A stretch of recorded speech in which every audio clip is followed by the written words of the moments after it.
Good day.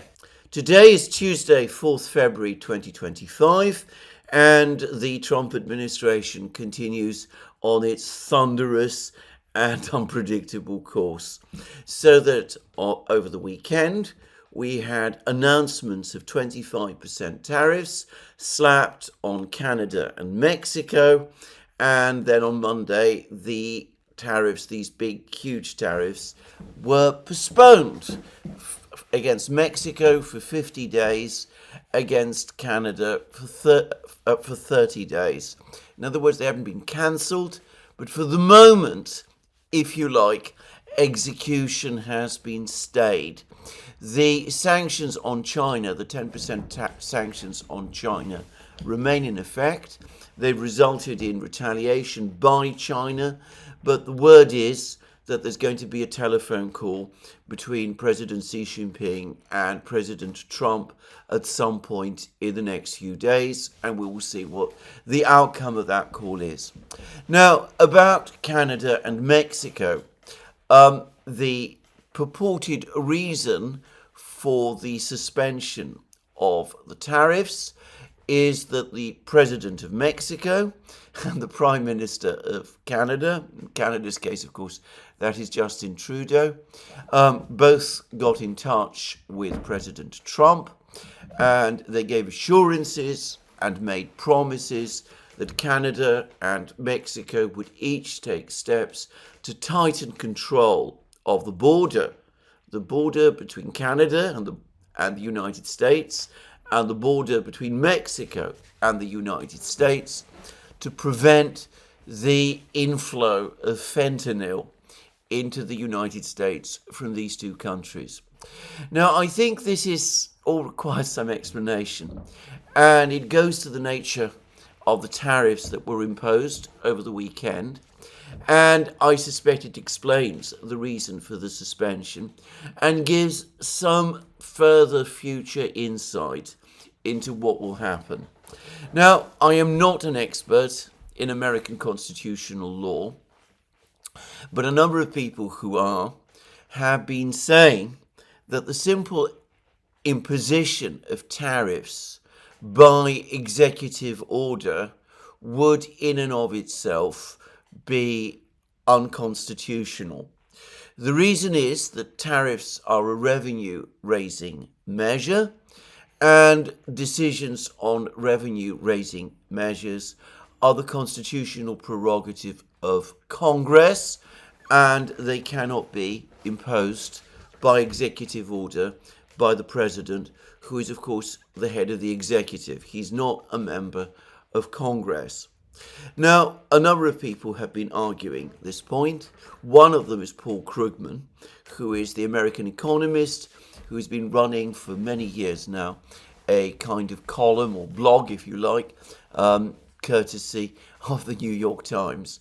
Now, I have stopped reading Paul Krugman. I used to read him, but I've stopped reading him many, many years ago. I found that I disagreed with him too much on economic policies and economics generally to agree with much of what he was saying.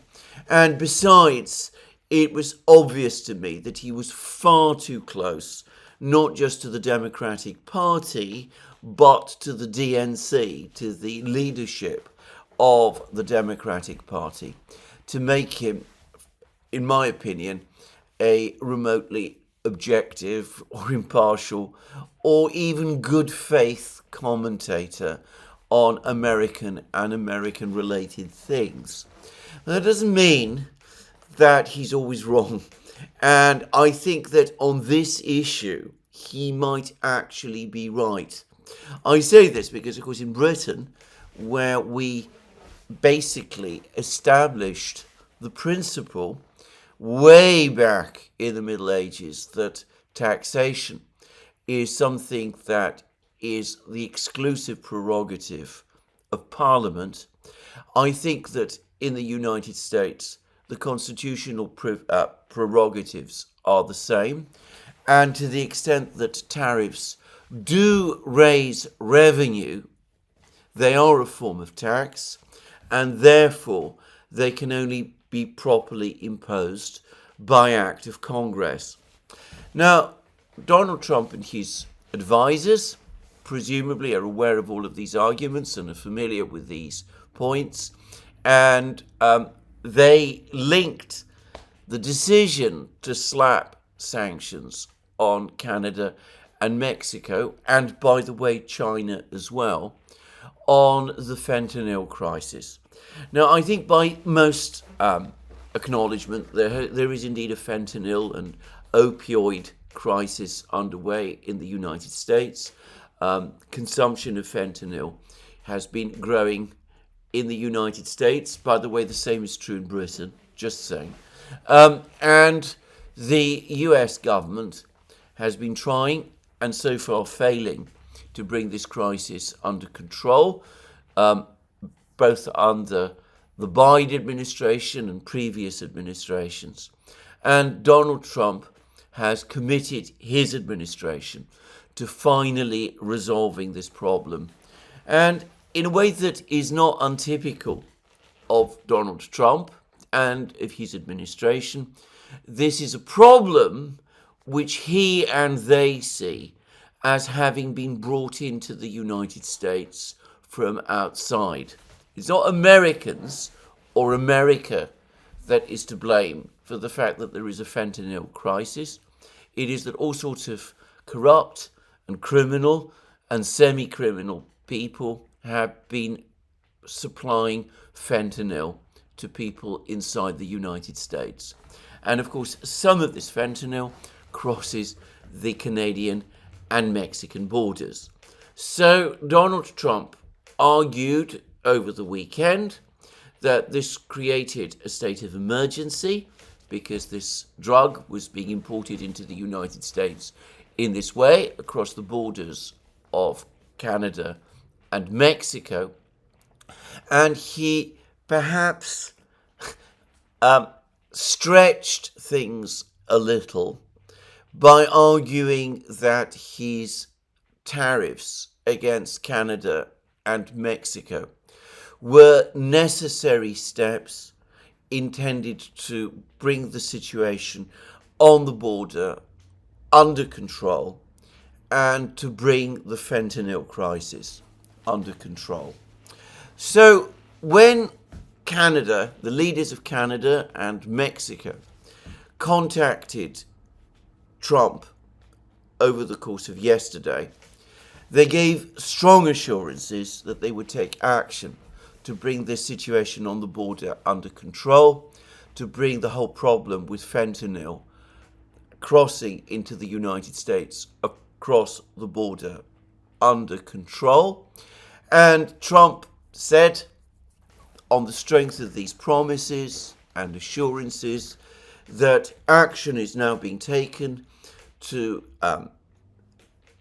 ameliorate or mitigate this crisis, and therefore, for the time being, it's appropriate for the tariffs to be suspended.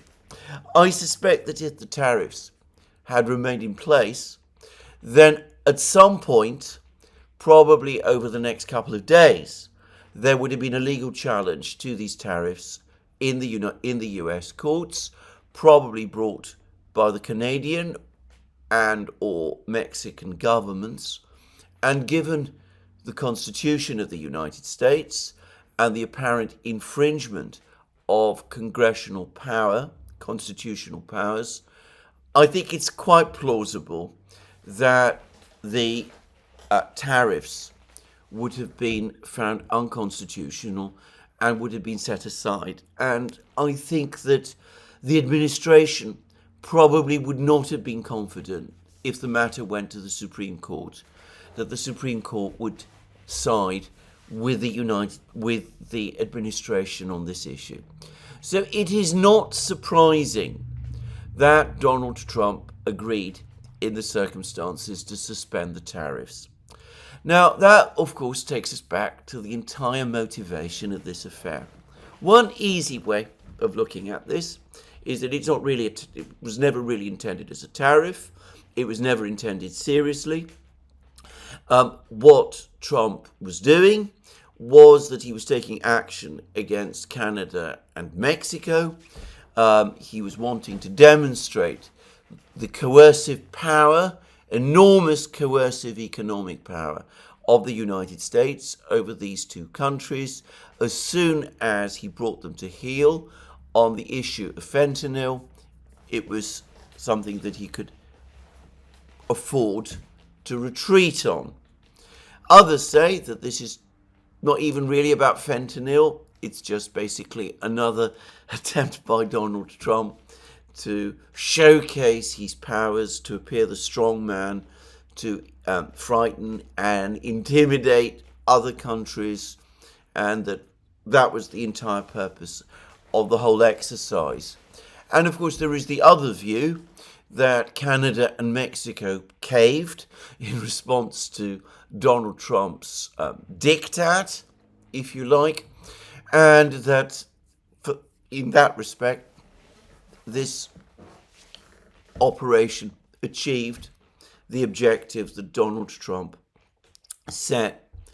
My own view, having read many of the things that Donald Trump has been saying over the last year, having listened to him extensively, having listened to what his other officials have been saying, my own view is that it is more complicated than any of these explanations allow for. I think Donald Trump most definitely is heading in the direction of imposing tariffs. I think that he has spoken constantly about the need for the United States to return to a policy of tariffs. As I've discussed in my recent two programs, this is also consistent with his entire philosophy as president, which is to retrench on the hinterland, to start acting on self-interest, to give up plans for being what Marco Rubio called the world's global government, to abandon globalization as an economic policy. And if you think about it, tariffs are fully consistent with this approach. And of course, Trump has been saying an awful lot more about tariffs. He's been saying that they're the perfect revenue-raising measure, that they will make it possible to do eventually away with income tax entirely, that this is the way to make America grow again, to bloom again as an economy, as it did in the decades before the First World War, particularly in the golden age, as he sees it, of President William McKinley.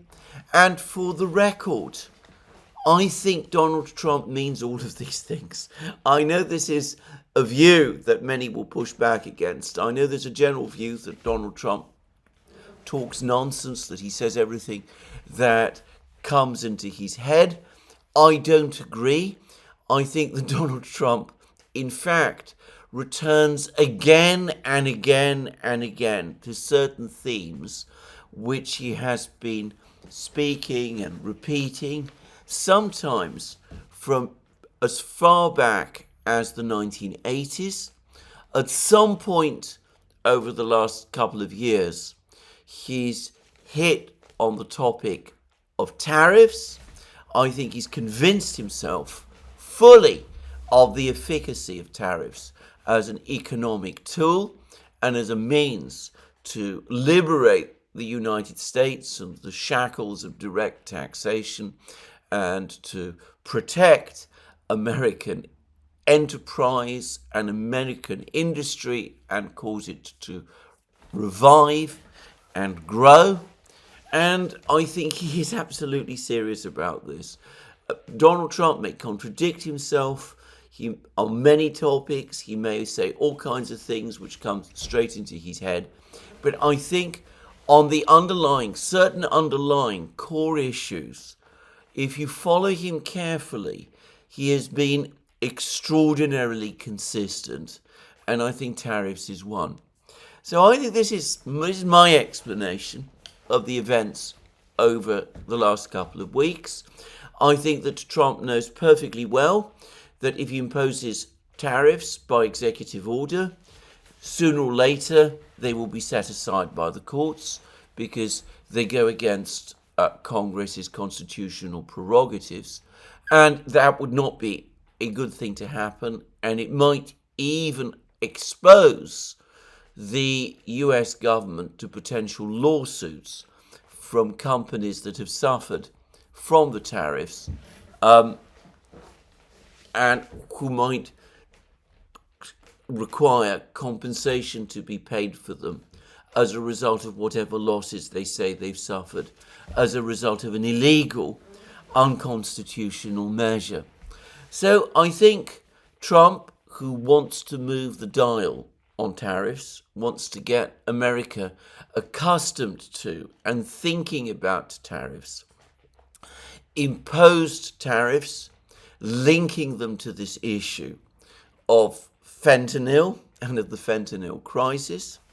And then over time, as the battle plays out, he'll be able, as he believes, to come to Congress. Congress will by that point have come to accept that tariffs actually are the way forward, and that Trump by this point will have sufficient support to do this in Congress, and he'll be able to get the necessary legislation passed which will enable him to then go ahead and impose tariffs by executive order in ways that would indeed be constitutional.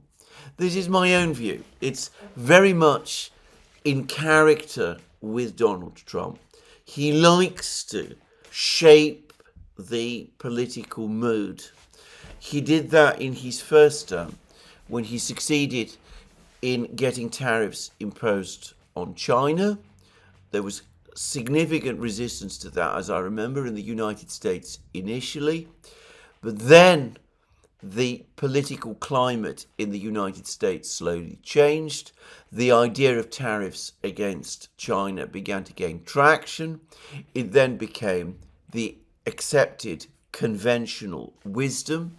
And when Joe Biden became president, he not only maintained the sanctions against China, he actually increased them and started strengthening them even further by imposing sanctions on China as well. So I think this is what this game ultimately is all about. Notice that the sanctions that Donald Trump has just imposed on China for the moment have not been relaxed. They will see whether they are relaxed once the conversation with President Xi Jinping takes place. I don't think that this is the end of this affair. I don't think that we can say that the whole sanctions project on Canada, Mexico, China, the European Union, everywhere else has been abandoned. On the contrary, I think that over the next couple of months, we're going to be returning to this topic again and again and again, and will continue to do so until Trump either gets his way or is finally and conclusively defeated on this issue. This is my own assessment of this whole affair. Well, in the meantime, the Chinese have retaliated to the tariffs that President Trump has imposed on them. And they've done so in a very interesting way. There's been articles in places like Global Times talking about how misconceived this whole tariff approach is, but they've also announced retaliatory action of their own. And I'm taking this now from the Chinese newspaper Global Times. In response to US government's announced 10% additional tariffs on all Chinese goods to the United States, citing so-called issues such as fentanyl, China announced on Tuesday the additional tariffs on certain imported goods originating from the United States starting from February 10th, including a 50% tariff on coal and liquefied natural gas, and 10% tariff on crude oil, agricultural machinery, large displacement cars and pickup trucks, as per the Customs Tariff Commission of the State Council of China. So that's Global Times. That's the immediate response of the Chinese government. And note that the Chinese government is making it absolutely clear, in this case, that these tariffs that it is imposing on the United States are directly connected to the tariffs that Donald Trump has imposed on China. Now, from this point on, it gets even more interesting because, as I understand it, China isn't just imposing tariffs against goods that it imports from the United States. China is also making further restrictions, imposing further restrictions on rare earths and strategic minerals that it exports to the United States. And it has now launched antitrust, anti-monopoly probes of Google and NVIDIA, two, of course, extremely important American tech companies. Now, in the case of Google, I should say I understand that the Google search engine doesn't work in China, but in other places, in many, many other places around the world where the Google search engine does work, Google derives significant revenue from Chinese advertisers who advertise on Google. And potentially this probe that China is launching against Google could affect that. And in the case of NVIDIA, which is of course well known as a chip designer and manufacturer, and which is playing a significant role in AI technology, well, these Chinese responses could be seen again as part of the global struggle that is now underway for AI supremacy. Just saying.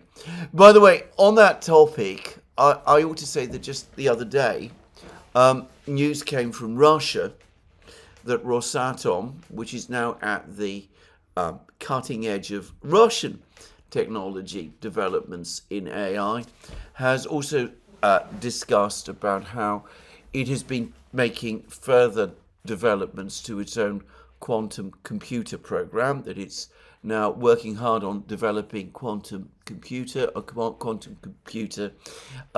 on somewhat different physical principles. Well, I have no idea what that means, and maybe it means nothing. It might just be a piece of puff. But anyway, I just mention it.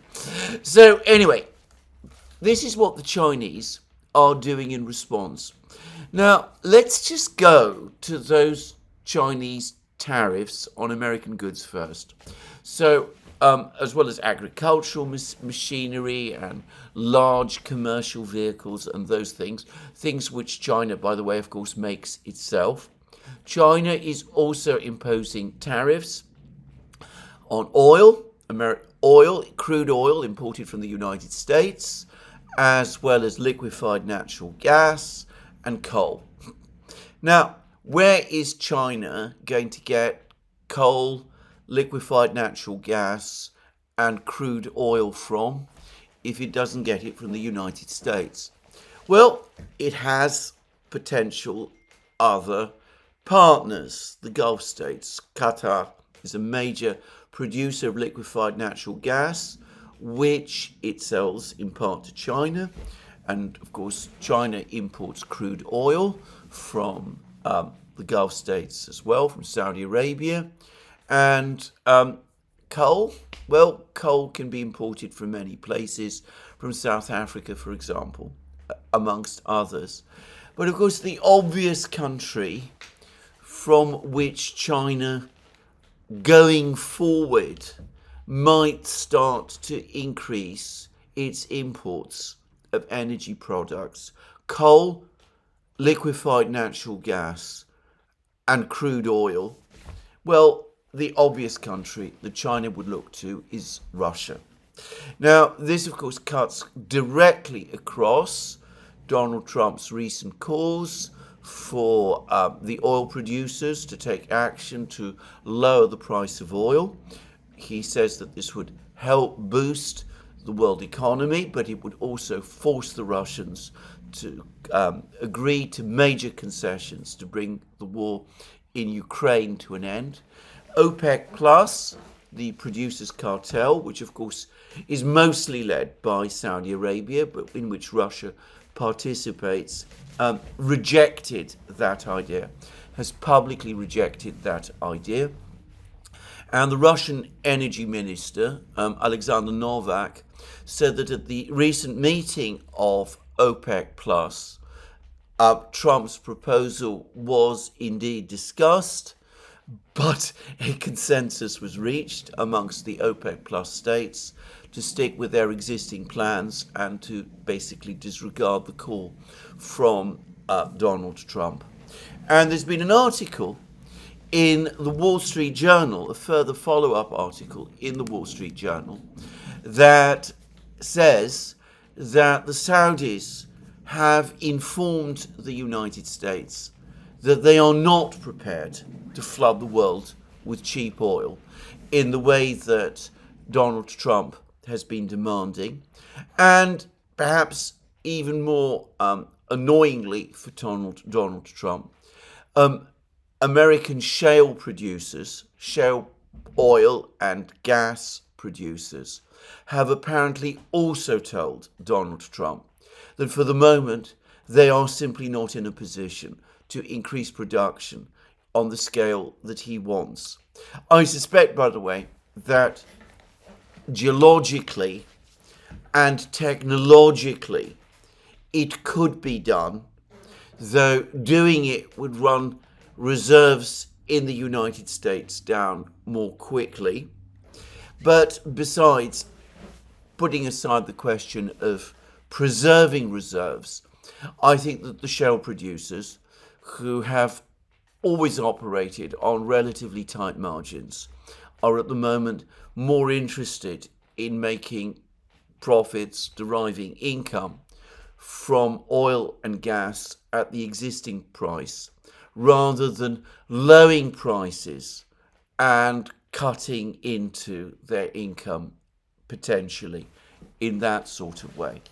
So Trump perhaps is finding that his expectations, his hopes of a sudden massive increase in production and a lowering of energy prices is not succeeding, and that might have put him in a bad frame of mind. And of course, he's now seeing these antitrust actions against Nvidia and Google. Well, perhaps he doesn't worry too much about that. But the Chinese are taking steps to restrict imports by imposing significant tariffs on American energy products.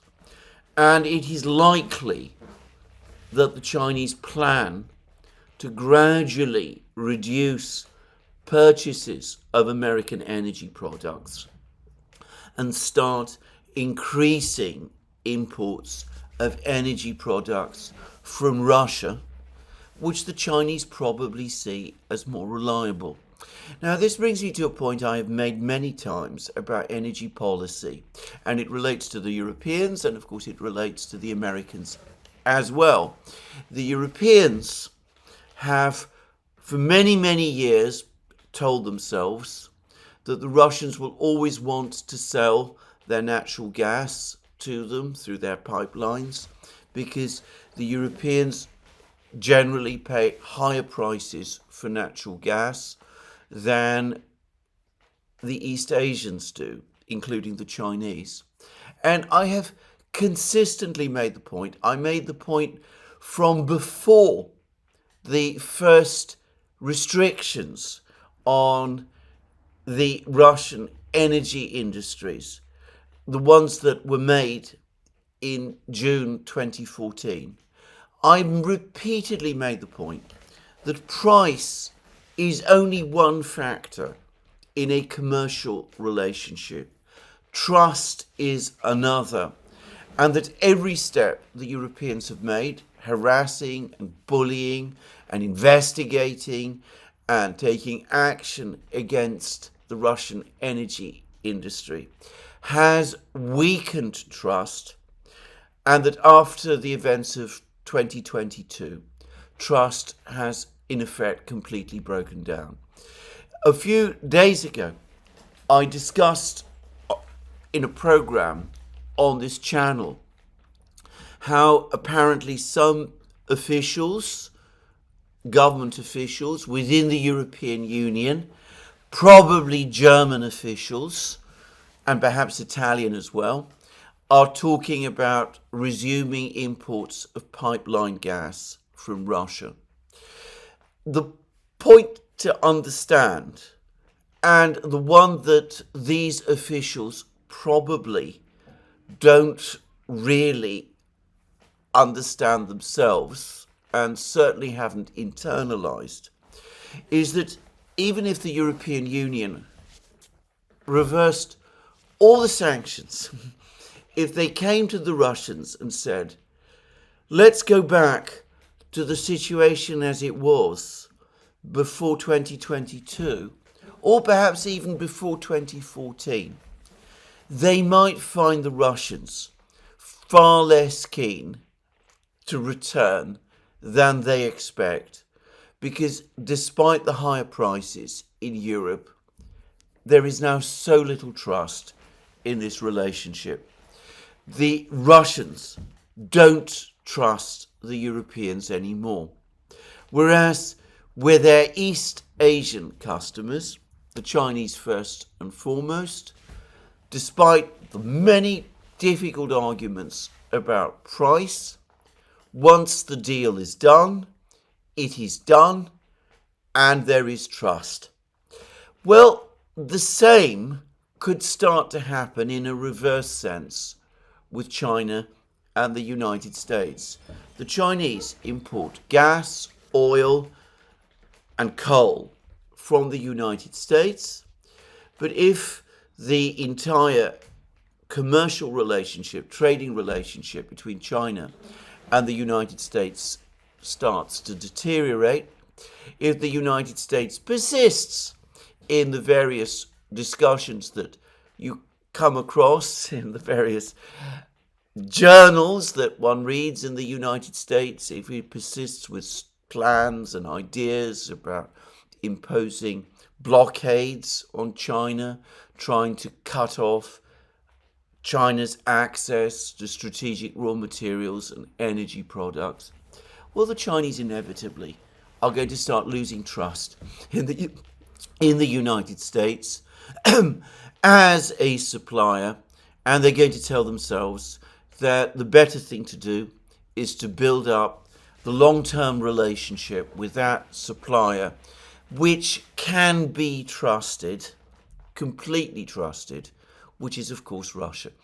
So it's important to understand how these moves, these tariff moves and sanctions moves might play out. Already, you're seeing indications that the Chinese are starting to take steps to reduce their energy dependence on the United States and to build a long-term energy relationship with Russia. And these latest counter steps by the Chinese to the tariff announcement made over the weekend perhaps points in that direction. But then we go back to the question of the restrictions by China on the supply of strategic minerals and other such products, rare earths, and those kind of things. And of course, this comes on top of earlier decisions that the Chinese took just a few weeks ago in January, also restricting licenses for equipment to process rare earths and to limit exports of rare earths to the West, to Western countries, again as part of a retaliatory trade move. Well, yesterday directly after all of these Chinese announcements, the US President Donald Trump made a number of further points. He mentioned all this on Truth Social, I believe. I haven't seen the message myself, but I gather that he said it too. He said that the United States is going to is prepared to supply weapons to Ukraine, but in return, it expects Ukraine to make its rare earths, its mineral wealth available for exploitation by the United States. A fascinating comment, and one, by the way, which has provoked this response from Putin's spokesman, Dmitry Peskov. He says this is Peskov's response to this comment about the rare earths and all that from Donald Trump. This is a suggestion that Ukraine should purchase assistance. It means that there will no longer be any free or other kind of assistance, but it will be provided on a commercial basis.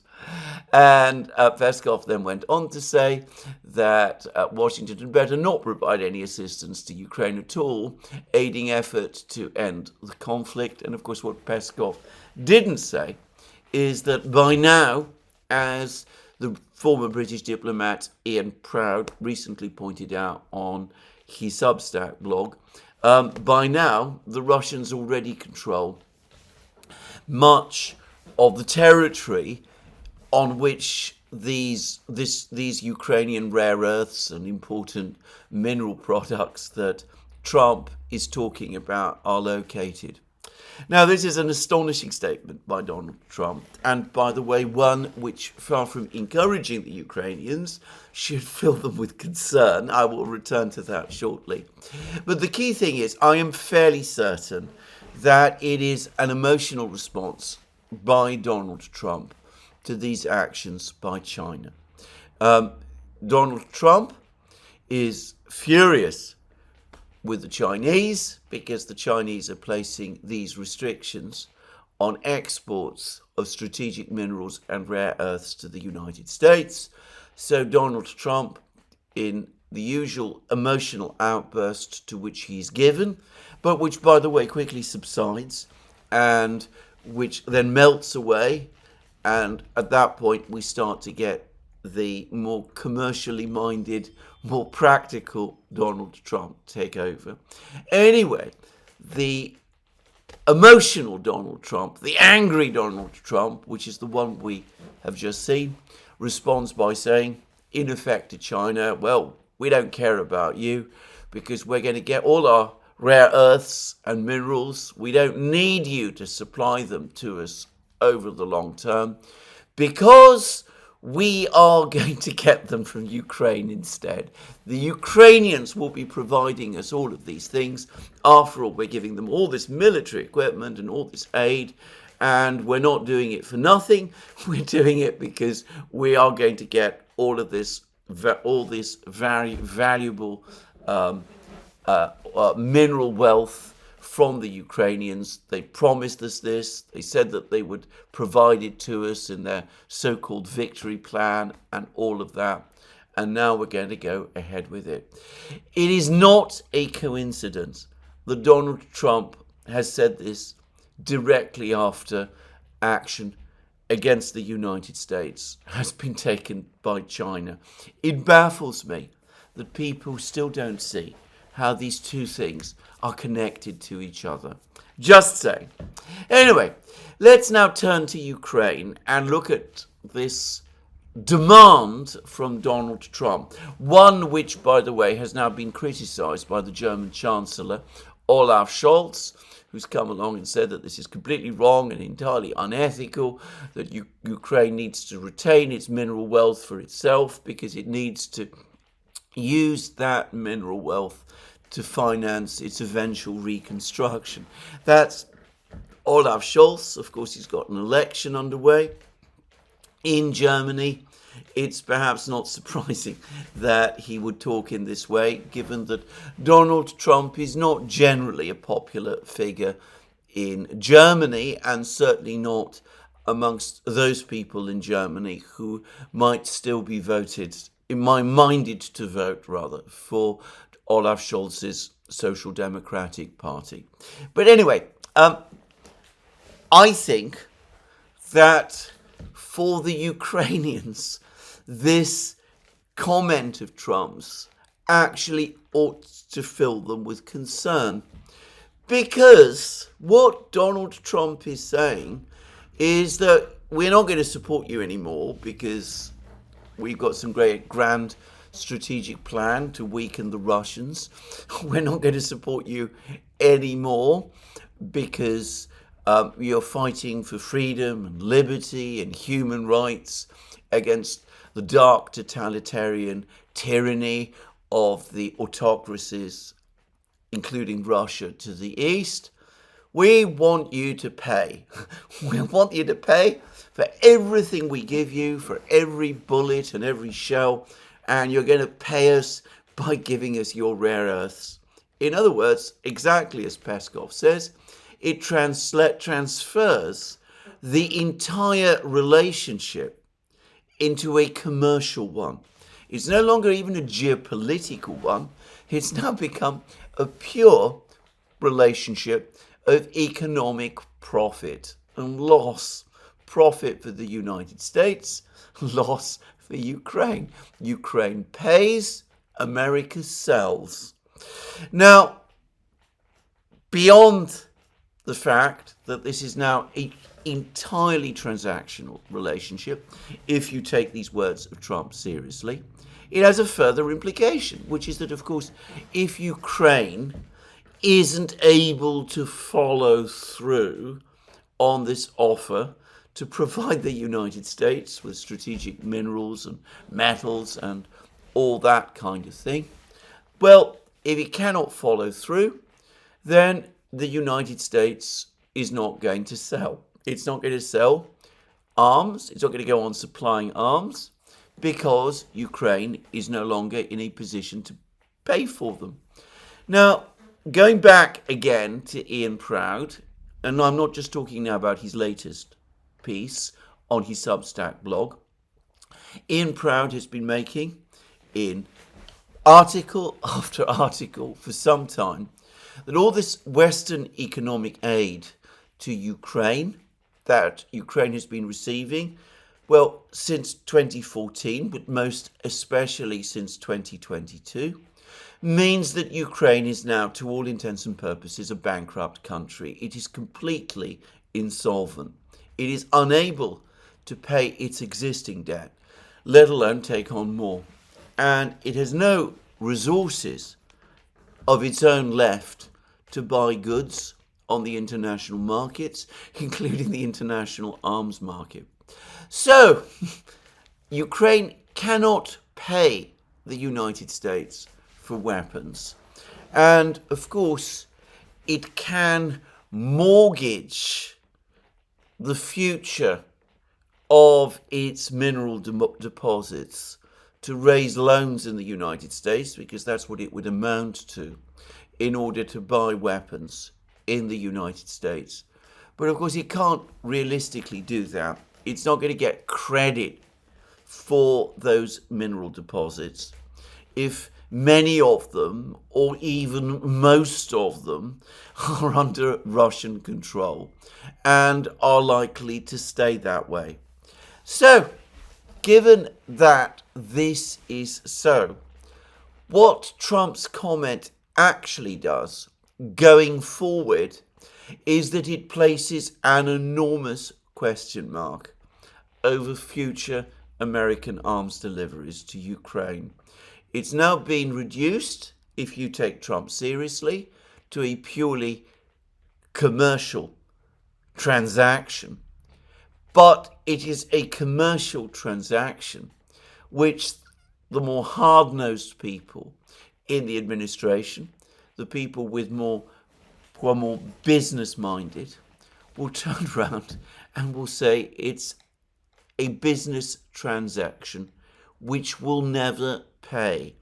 It is, in fact, a business transaction which, from an American point of view, is bound over time to make a loss. So that now brings me to a recent article by the British news agency Reuters. Reuters returns to this topic, which has dogged us ever since Donald Trump was inaugurated about 2 weeks ago, and ever since we got news that an aid stop order had been imposed by Secretary of State Rubio. Reuters brings us back to the question of whether there's been a stop on US arms supplies to Ukraine. Now, when we first got news of the stop order, the news said that arms deliveries were also affected and that Ukraine was no longer receiving arms deliveries. Then the Pentagon rushed out a statement saying that actually arms deliveries were unaffected because they were being supplied according to an appropriation voted by Congress, and Donald Trump's executive order and Secretary Rubio's stop order did not cover those deliveries.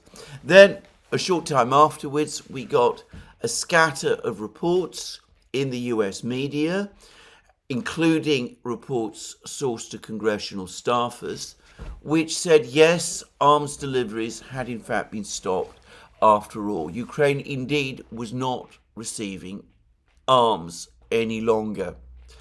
Well, Reuters is now telling us that over the weekend, arms deliveries, which had indeed stopped for a certain time, resumed, and Ukraine is receiving arms again. However, Reuters also tells us that there are different people with different views about the wisdom of this within the administration, and that some of them are saying that this is really a mistake. It's just throwing more weapons away, more money, good money after bad, more good weapons after weapons that have already been effectively lost. And Reuters says that this uncertainty, this question mark over American arms deliveries to Ukraine is going to continue, and that the Ukrainians now, from this point on, need to be constantly worried about possible stops and restarts and internal debates in the United States about whether arms deliveries to Ukraine should continue. And of course, this takes us directly back to Donald Trump's placing of the whole issue of arms deliveries to Ukraine on a commercial footing.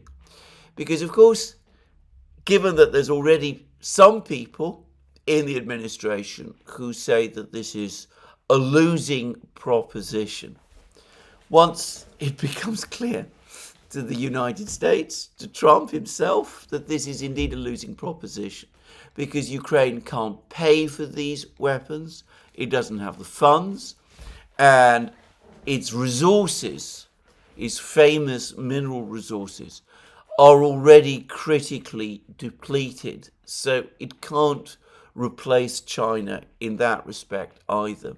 Well, at that point, again, based purely on the logic of the administration's own statements and actions, at that point, the logic says you turn off the tap because you're simply giving weapons for nothing, which Trump, in his recent statement, is saying is something that the United States should not do.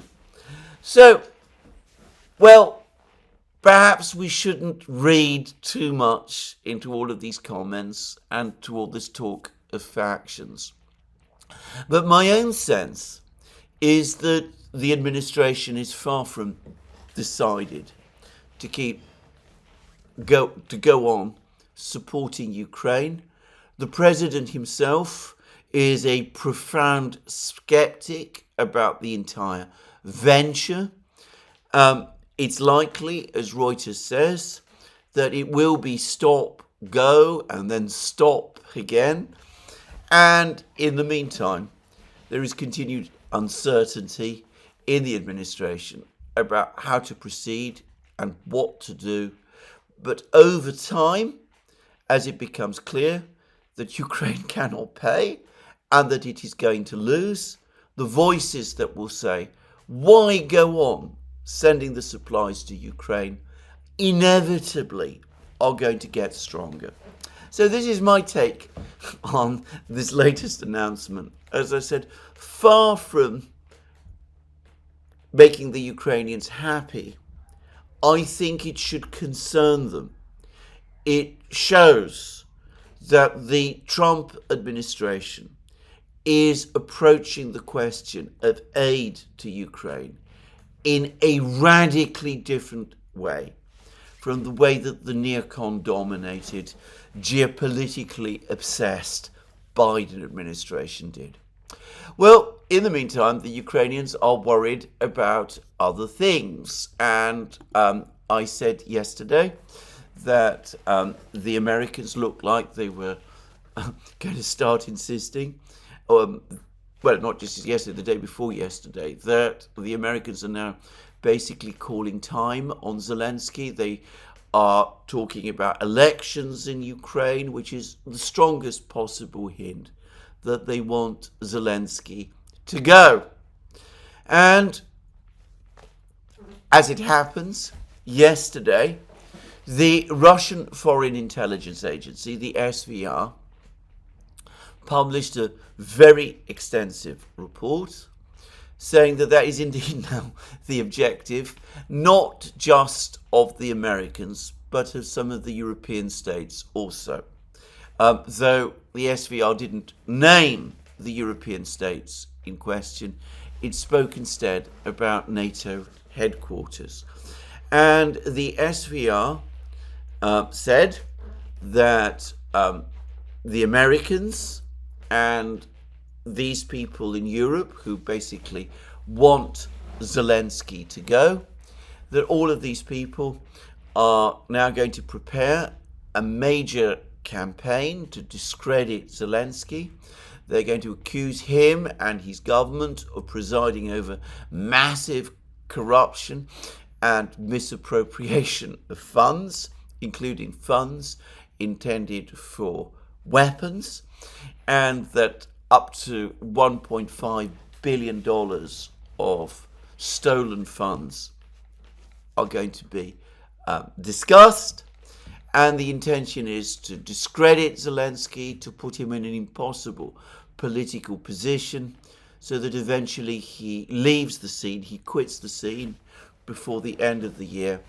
And presumably there would be new elections, at least elections in some form, and then a new leader would emerge who perhaps might be able to negotiate with the Russians, or who the Russians might accept as a negotiating partner, leading to some kind of peace. So that was the SVR, the Russian Intelligence Service. Now, always when the Russians come up with this kind of information, one is left to ask oneself the obvious question: is this for real? Are the Russians getting this information actually, or are they making it all up? Are they picking up pieces of information from what has been said in public, or do they have private sources that we cannot guess? Now, when the SVR first started to publish these sort of reports about a year ago, I discounted them. I didn't think that they carried much weight. I was doubtful that the Russians really do have inside information from Western governments and from NATO and of course from the United States. But over time, I have to say that my skepticism has waned a little. We have seen, for example, that a report that the Russians published some weeks ago saying that NATO countries were in discussion about sending, I think it was 140,000 peacekeepers to Ukraine. that really extraordinary story? Well, reports that appeared in the open media in the West in the weeks that followed confirmed that that SVR report was actually true. So maybe this one is also, and of course it is consistent with what we're now reading in the media and what Kellogg himself has been saying. Since we're talking about Kellogg, by the way, the latest reports from the United States are that Kellogg will be traveling to Kiev sometime this month. Well, that means his trip might still be weeks away, just saying. But that he does intend eventually to go to Kiev sometime this month, when presumably he's going to meet Zelensky. It still seems that he isn't in any great hurry to go. just saying. But anyway, let's get back to the topic about Zelensky and his future. Well, there have been now various articles calling into question Zelensky's prospects of survival, and well, we've had a very interesting article in Politico, and it reads, Ukraine freaks out as US and Russia push for elections. Ukrainian officials fear an alignment between Washington and Moscow could shut them out of the discussion about their country's future.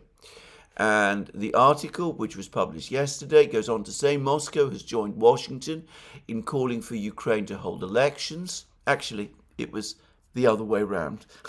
The Russians said elections were needed first to sort out this constitutional position in Ukraine. And then we had Kellogg coming along and saying that. But anyway, that's a detail. Moscow has joined Washington in calling for Ukraine to hold elections, sparking concern in Kiev as it attempts to fend off Russia's ongoing full-scale invasion. The surprising alignment has stoked fears in Ukraine that Russian President Putin is aiming to play Kiev and Washington off against each other over how to proceed to end the war. Over the weekend, US President Donald Trump's special envoy, Keith Kellogg, said, in most democracies, elections take place even during wartime. I think it's important. I believe it's good for democracy. The beauty of a strong democracy is having more than one potential candidate. And we then go on to read that Kellogg's remarks and the Kremlin's quick embrace of them, as I said, it was actually said the other way around, have set off alarm bells. A former Ukrainian minister who was granted anonymity to freely discuss the sensitive subject told Politico that the alignment on elections between Moscow and Washington is worrisome. I see it as the first evidence that Trump and Putin agree that they want Zelensky out. Well, there it is. It's all set out there in Politico. There have been other articles to the same effect elsewhere in the American media, that there is now a general consensus starting to crystallize that Zelensky is a problem, that he's an obstacle to negotiations. Officials in both Moscow and Washington have arrived at that conclusion. The Russians, in my opinion, arrived at that conclusion long ago. The Americans themselves have now independently done so. For the record, I doubt that there has been any discussion or understanding between the Americans and the Russians about this. I think they've each listened to Zelensky over the last couple of months. They've seen the kind of things he says and how he behaves, and they've each independently come to the view expressed by people like Anatol Lieven some time ago in Responsible Statecraft, that Zelensky simply cannot negotiate. He's in no position to negotiate effectively and successfully on behalf of Ukraine, and that if there is to be any hope in the end for a negotiated solution to the war, Zelensky will have to be removed from the scene because he cannot be relied on to sign off on any agreement. And even if the Americans and the Russians reach that agreement between themselves and with each other, in order for it to carry legal force, it would still have to be signed off by someone in Ukraine, though not Zelensky, obviously. So there it is. This is what Politico is saying, and other journals in the United States are saying the same. I believe the Wall Street Journal is saying it, but I haven't read the piece there, that there is now agreement, at least an opinion in Washington as well as in Moscow, that Zelensky will go.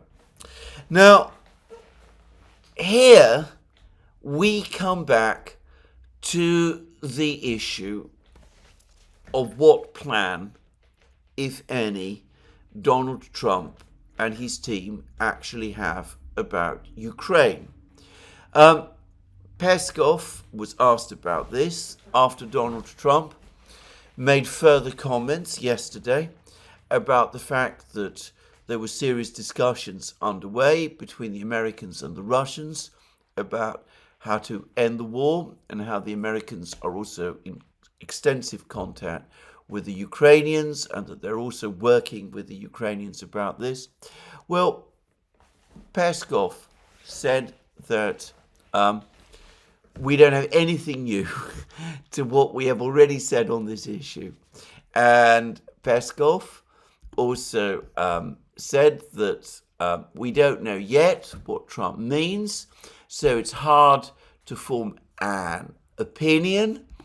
And the Russians continue to insist that they've had minimal contacts with the Americans, and that as far as they're concerned, they've not received any proposals, any concrete proposals at all for negotiations or for anything else, and that as far as they're concerned, Donald Trump is saying these things. He's giving the impression that there are these top-level secret discussions, but the Russians themselves don't know anything about this. By the way, Peskov was also asked whether it was true that the Russians had broached the idea of Saudi Arabia or the United Arab Emirates acting as hosts for a Trump-Putin summit meeting, and that the Russians had approached the Saudis and the Emiratis about this.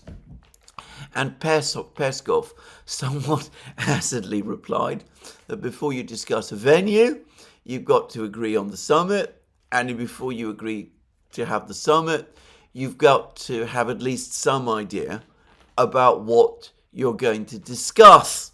And Peskov implied that there's been no agreement as yet between the Americans and the Russians on any one of these things.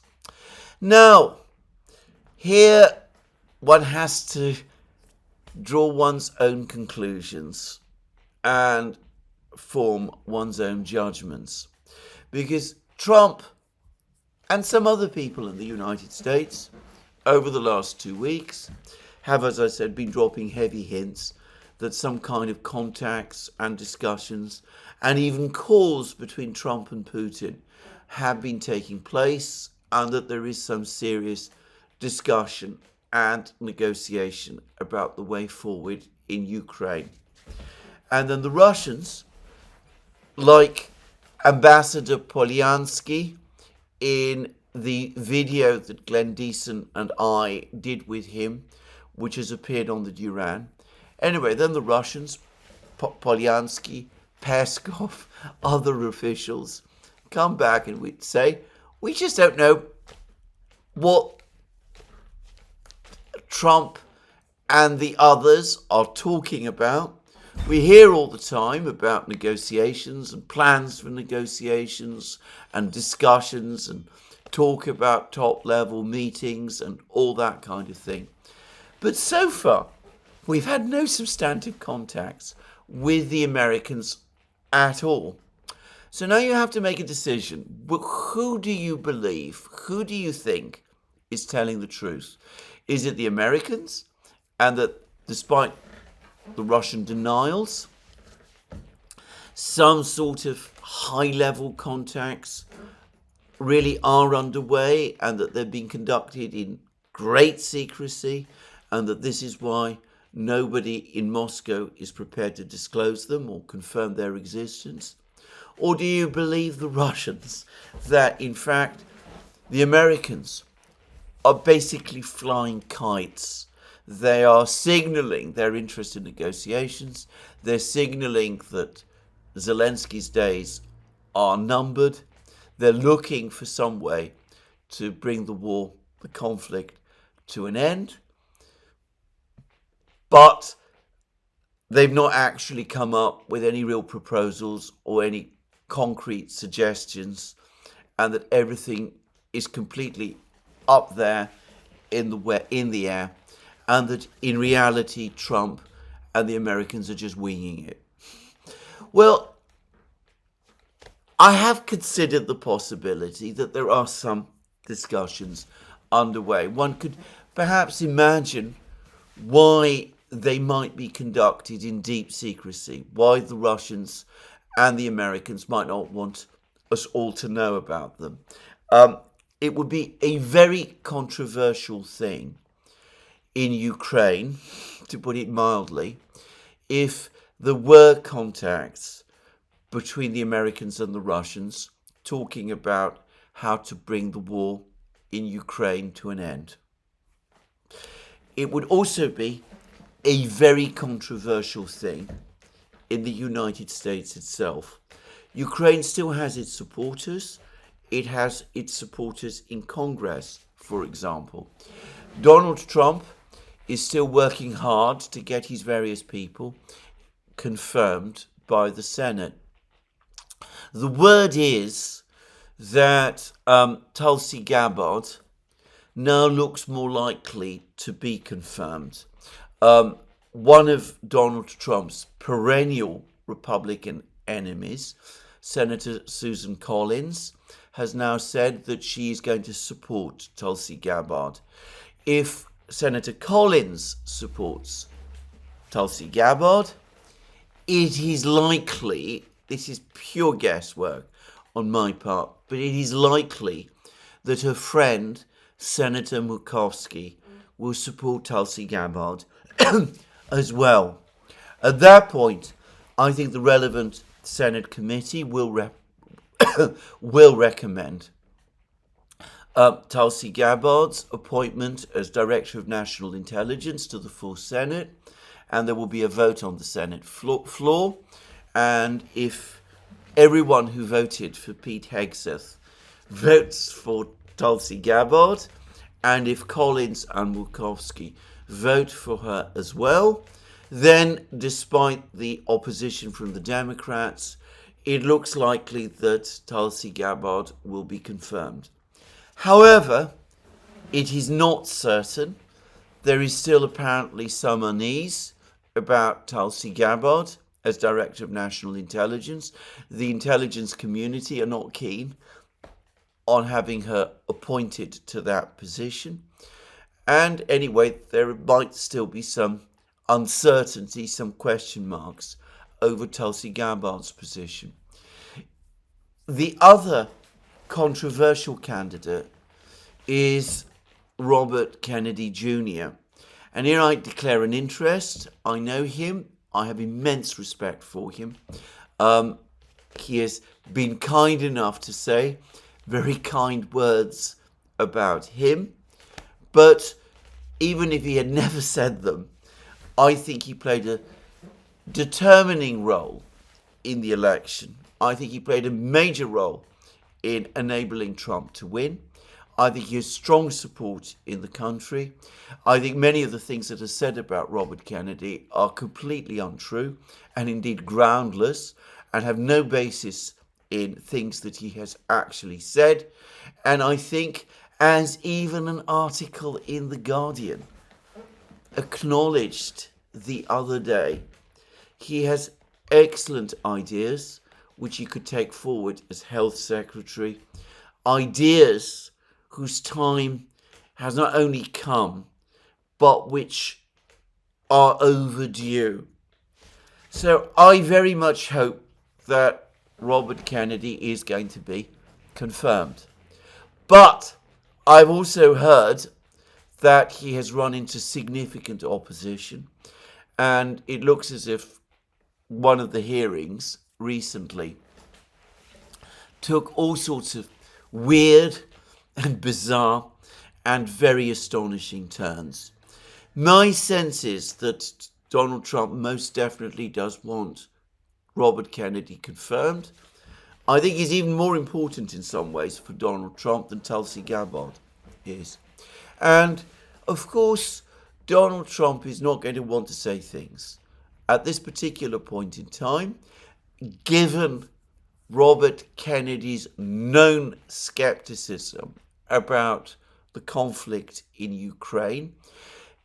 Donald Trump may not want to say things or to be caught having private conversations about Ukraine with the Russians, whilst there is still a question mark over Robert Kennedy's confirmation and Tulsi Gabbard's as well. So I can see why there might be good reasons for the Americans and the Russians to keep any discussions secret. The Russians probably are not too bothered. They wouldn't worry if there was some agreement, some discussions, open discussions between themselves and the Americans. But disclosure of those discussions might not be to the benefit of Donald Trump. But here we come up with the problem and the reason why, in spite of all of that, I still incline to the Russian view, which is that there are, in fact, no discussions of any type actually taking place. The reason is that the only indication that there are discussions at all are in fact coming from the Americans, from Donald Trump himself. Donald Trump here has been going around dropping all these heavy hints that there have been discussions going on with the Russians. And that really does argue against the theory I've just promoted, that it is the Americans who don't want to talk about the discussions publicly because of the political effects in Washington and Europe and Ukraine if the if those discussions were actually taking place.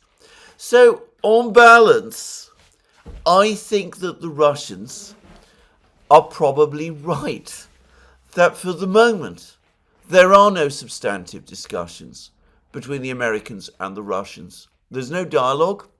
Lavrov and Rubio have not spoken to each other. Mike Waltz and Sergei Shoigu have not spoken to each other, the two national security advisors. Maybe Mike Waltz doesn't want to speak to Shoigu because Shoigu was previously defense minister, Russia's defense minister. But he could speak to other senior Putin aides. He could speak to Yuri Ushakov, for example. But there's no sign that he is doing so. Kellogg obviously hasn't been to Moscow. There's no word that he's talked to anybody there. So I have to say that overall, I come round to the Russian perspective on all of this. I think that there is no actual substantive dialogue, or not just substantive dialogue of any kind at all between the Russians and the Americans at this time. And one can see why it would be difficult for there to be. Because, as I discussed in programme after programme, the Russians are winning the war They're not, therefore, under any particular pressure to negotiate. The latest economic news from Moscow, as I discussed yesterday, with the very strong January PMI figures. The latest economic news is strong. The Chinese, through the retaliatory action they've just taken to Trump's tariff decision, are signaling their continued interest in buying Russian energy products. The Indians are likely going to be doing the same, and it looks as if Putin is going to be traveling to India and having a visit and meeting with Modi there anyway. So I don't think that the Russians are feel themselves under any pressure to talk. The war, as far as they're concerned, is going well. And the Americans have the problem that not only do they not have a workable plan which for the moment could interest the Russians, but with the refusal of the Saudis and OPEC Plus to flood the world with oil, with the shale drillers in America saying that they can't do that either, with sanctions looking like an increasingly bad idea, sanctions on Russia, that is to say, with support for the war fracturing in Europe itself, with uncertainties about the German elections and a political crisis playing out in France, and likely elections in Romania and the Czech Republic later this year to produce anti-war leaders in those countries. Well, I could see why the Americans may be saying to themselves, at the moment, getting into discussions about Ukraine with the Russians is lying on a bed of nails. It's not going to produce, for the United States, any actual benefits. So let's do it. Well, there we are. I'm not going to pretend that I know exactly what is going on. But my sense is that with respect to Ukraine, nothing very much. My further sense, at least on the diplomatic front, my further sense is that the president's primary focus, Donald Trump's primary focus, remains with his conflict in Washington and his continued plans to reorient America's economic and trading relationship and its long-term relationship with the outside world, and his plans to reshape completely the American government. For him, for the president, Ukraine remains a troubling distraction, not a priority. And for all of these reasons, I think that the situation diplomatically is stuck, and that is why we are continuing to see drift, even as events on the front lines continue to move. Now, yesterday I did a brief rundown of the situation on the front lines, and I'm going to do an equally brief one today. Suffice to say that the Russians are continuing their advances in every part of the front lines. There's been a long article about the situation in the Pokrovsk area by Associated Press. Ukrainian troops losing ground to Russia as Trump talks of ending war.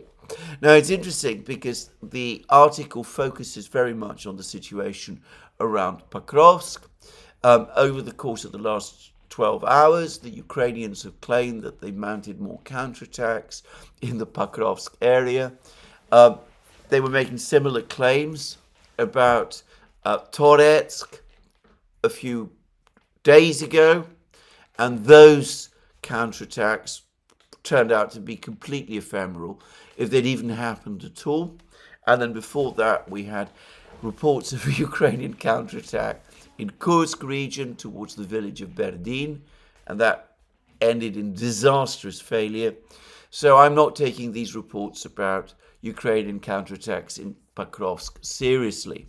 On the contrary, Associated Press provides us with a grim picture of the situation in and around Pokrovsk. It says that Ukrainian soldiers in Pokrovsk said that Russian forces switched tactics in recent weeks, attacking their flanks instead of going head-on to form a pincer movement around the city.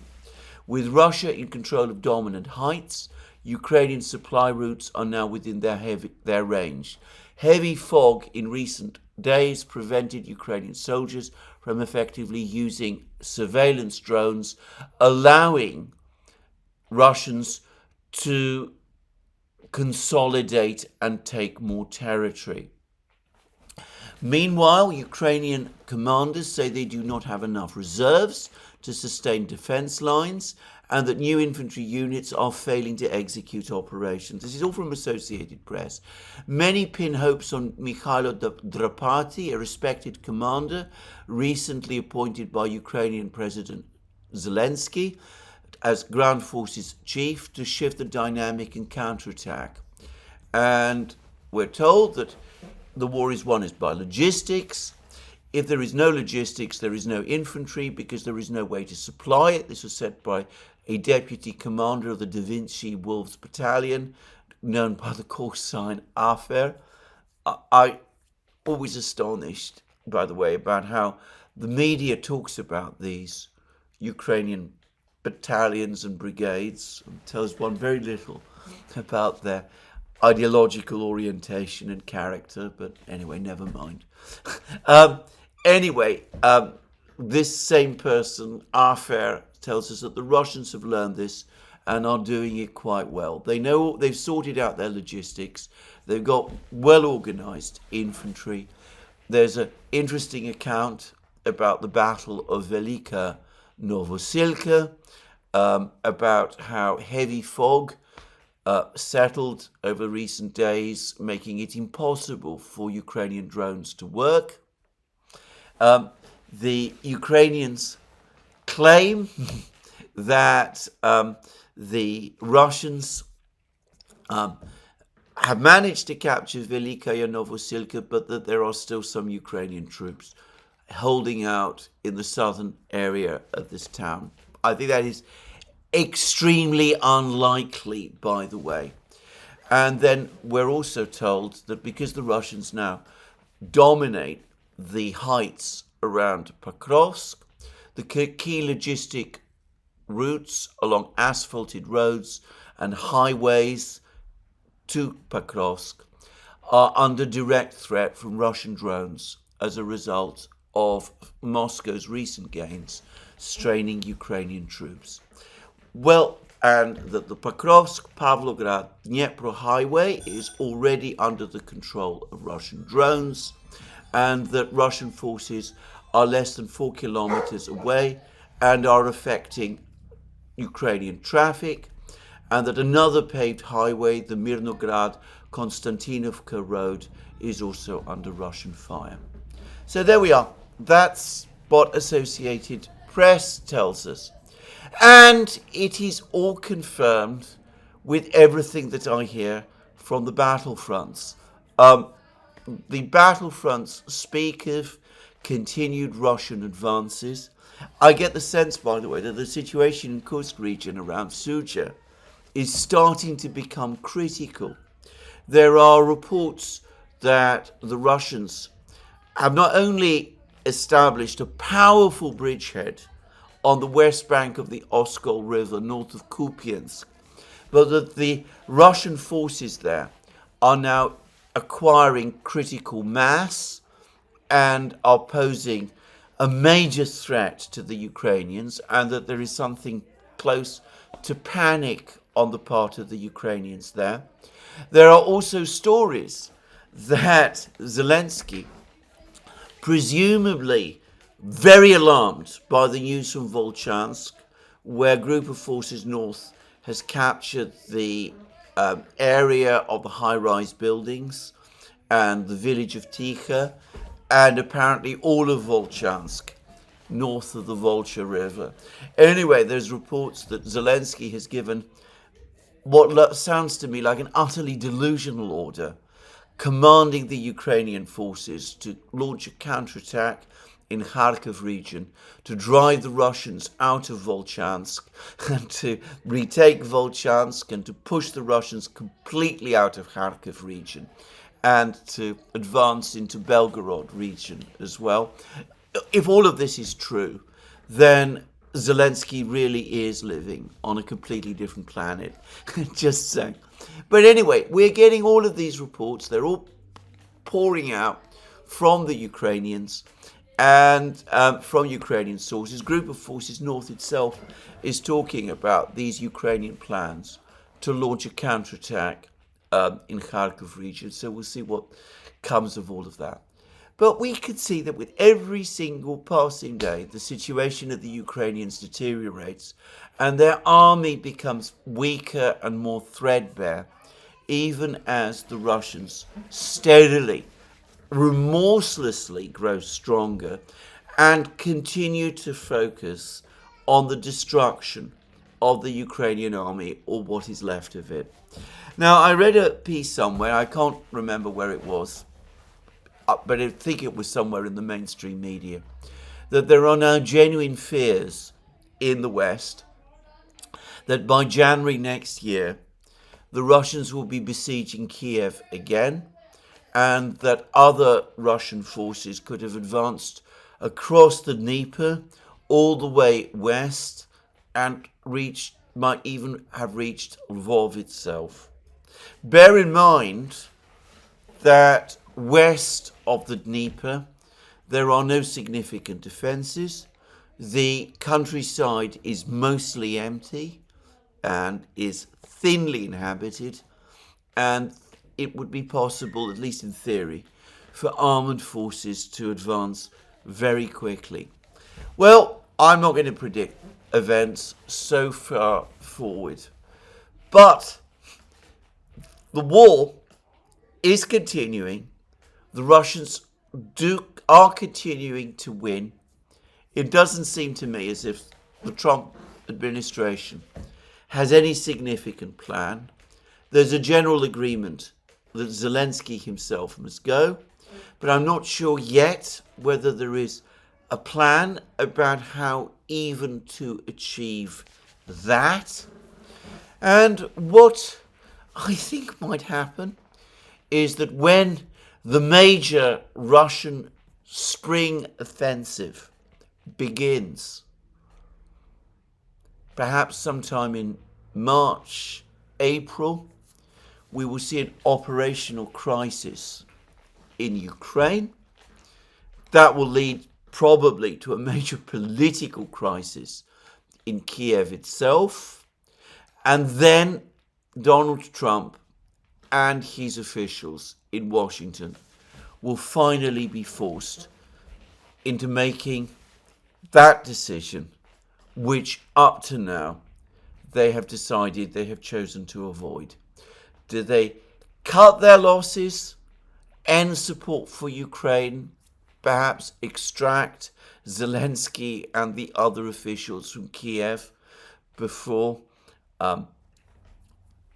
doom awaits them? Or do they continue as they are doing now, stopping aid, restarting again, undertaking debates, communicating with the Russians, talking to the Russians, maybe not talking to the Russians? Anyway, we will just have to wait and see. Anyway, that's my program for today. There'll be more from me soon. Let me remind you again, you can find all our programs on our various platforms, Locals, Rumble and X. You can support our work by Patreon via Patreon and Subscribestar. Links under this video.